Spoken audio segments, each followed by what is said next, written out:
தமிழக முதல்வர் விஜய் பிறந்தநாள் விழாவை முன்னிட்டு காலாப்பட்டு பகுதியில் முன்னாள் சட்டமன்ற உறுப்பினர் சுவாமிநாதன் சிகுடை வழங்கி கொண்டாடினார்.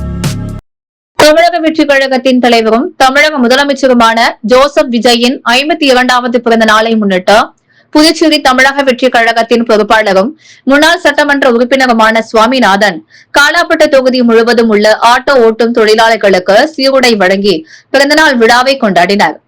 இதன் ஒரு பகுதியாக காலாப்பட்டு சுனாமி குடியிருப்புக்கு செல்லும் ஈசிஆர் சாலையில் அமைந்துள்ள சிங்காரவேலர் ஆட்டோ ஸ்டாண்டில் பணியாற்றும் ஆட்டோ தொழிலாளர்களுக்கு சீருடைகள் வழங்கப்பட்டன. இந்நிகழ்ச்சியில் மக்கள் நல சங்கத்தின் தலைவர் குமார் கலந்து கொண்டு தொழிலாளர்களுக்கு வாழ்த்து தெரிவித்ததுடன் நிகழ்ச்சியை ஏற்பாடு செய்தவர்களுக்கு நன்றி தெரிவித்தார். தமிழக முதல்வர் விஜயின் பிறந்தநாளை முன்னிட்டு நடைபெற்ற இந்த நலத்திட்ட நிகழ்ச்சி ஆட்டோ தொழிலாளர்களிடையே வரவேற்பை பெற்றது. சமூக நலன் சார்ந்த பணிகள் தொடர்ந்து மேற்கொள்ளப்படும் என நிகழ்ச்சியில் கலந்து கொண்டவர்கள் தெரிவித்தனர்.